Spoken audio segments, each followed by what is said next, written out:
سنا دوں آپ کو؟ امیر شام نے خط لکھا میرے مولا کو کہ میرا خاندان بھی بڑا ہے، تھک تو نہیں رہے آپ حضرات، اور آپ کا خاندان بھی بڑا ہے، دونوں میں لڑائی نہیں ہونی چاہیے، ہم میں صلح ہو جانی چاہیے۔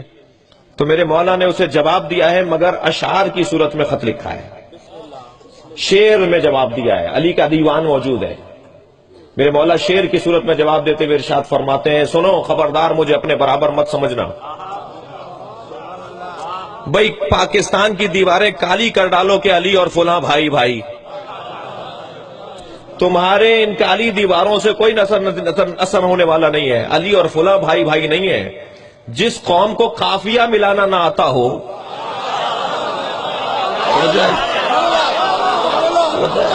صلوات بھیجے محمد و آل محمد پر، علی اور فلاں بھائی بھائی نہیں ہے، قافیہ ملاؤ، علی اور نبی بھائی بھائی ہیں۔ توجہ کر رہے ہیں حضرات؟ اب کہہ رہا ہے صاحب آپ کی اور میری جھگڑا نہیں ہونا چاہیے، آپ کا بھی بڑا خاندان ہے، میرا بھی بڑا خاندان ہے۔ میرے مولا نے جواب دیا شعر کی صورت میں، وہ چند شعر کے۔ بھئی آپ شاعروں کے شعر سنتے ہیں؟ مولا کائنات کے شعر سنیے، مولا کیا فرما رہے ہیں؟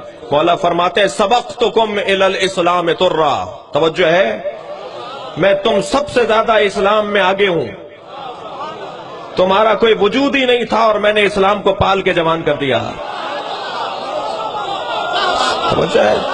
سبقتکم الی الاسلام ترا، میں تم سب سے زیادہ اسلام کے معاملات میں آگے ہوں۔ دوسرا مصرع سنیں گے تو ایک مرتبہ ایمان میں اضافہ ہوگا میرے سننے والے، ہم سب مل کر اپنے ایمان میں اضافہ کریں گے۔ میرے مولا فرماتے ہیں سبقتکم الی الاسلام ترا مقرا بالنبوۃ بطن امی، میں نے ماں کے شکم میں نبی کا کلمہ پڑھا ہے۔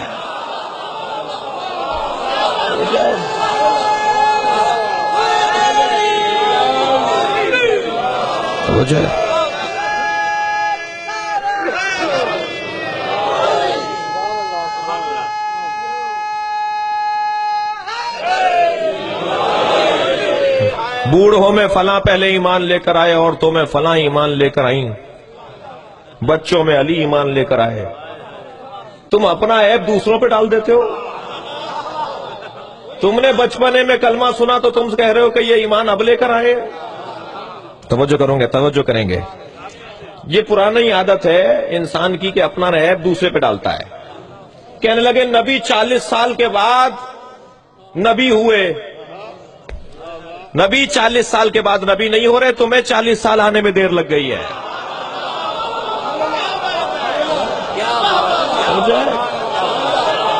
تم اپنا توجہ ہے،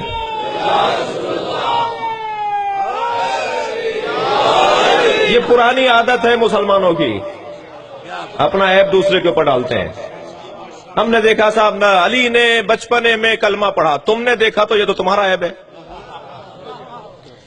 ہم نے نہیں دیکھا نبی نے کبھی ہاتھ میں قلم لیا ہو تو یہ تو تمہارا عیب ہے۔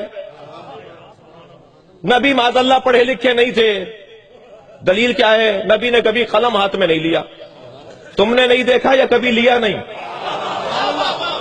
سمجھ ہے، تم نے نہیں دیکھا تو یہ تو تمہارا عیب ہے۔ پیغمبر نے قلم ہاتھ میں نہیں لیا، جو پورا وجود ہی قلم پروردگار ہو۔ توجہ کریں عزیزو، توجہ کریں۔ اللہ پوری کائنات کو جب لکھنے لگتا ہے تو محمد کے ذریعے سے لکھتا ہے۔ تم کہہ رہے ہو قلم ہی نہیں ہے، ان میں کتنی طاقت ہوگی؟ تو میں صرف اتنا عرض کر رہا ہوں کہ مولا کائنات وہ جملہ ارشاد فرما رہے ہیں کہ میں دنیا میں آنے کے بعد کلمہ پڑھنے والوں میں سے نہیں ہوں۔ مقرن بالنبوۃ بطن امی، میں نے ماں کے شکم میں نبی کا کلمہ پڑھا ہے۔ اور اس کے بعد دوسرے شعر میں فرماتے ہیں وَجَعْفَرٌ الَّذِي يَزْهَا وَيَمْسَا يَطِيرُ مَعَ الْمَلَائِكَةِ ابْنُ أُمِّ، وہ جعفر طیار جو صبح شام فرشتوں کے ساتھ جنت میں پرواز کرتا ہے، وہ میرا ماجایا ہے، وہ میرا بھائی ہے۔ تمہارا کوئی ایسا بھائی ہے؟ توجہ کر رہے ہیں؟ پھر تیسرے شعر کے اندر حضرت ارشاد فرماتے اللہ اکبر وبنت محمد سکنا وعرسا، اور نبی کی بیٹی میری جان ہے، میری روح ہے۔ وبنت محمد سکنا وعرسا، نبی کی دختر میری جان ہے، میری روح ہے۔ مسوط لحمها بلحمی ودمی، میرا خون اس کا خون ہے، میری روح اس کی روح ہے۔ اللہ اکبر. دنیا کی بیگمات فخر کرتی ہیں کہ ہم فلاں کی بیوی ہیں. توجہ کر رہے ہیں؟ وزیر اعظم صاحبہ، وزیر اعظم صاحب کی زوجہ بیگم خاتون اول، صدر مملکت کی زوجہ خاتون اول.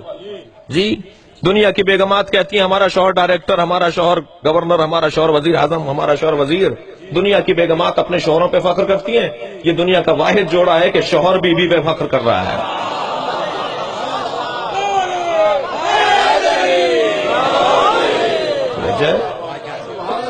وبنت محمد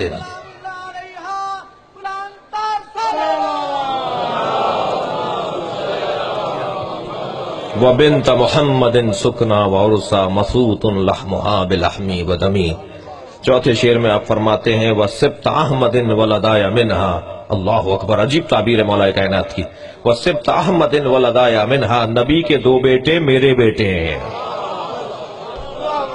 وسبط احمد ولدایا منہا فمن منکم سہم کا سہمی. تم میں سے کون ہے جو میرے برابر آ کے پرواز کر سکے؟ دنیا میں ایسا پرندہ ہی نہیں پیدا ہوا جو میرے برابر آ کر، میری اونچائی پر آ کر پرواز کر سکے.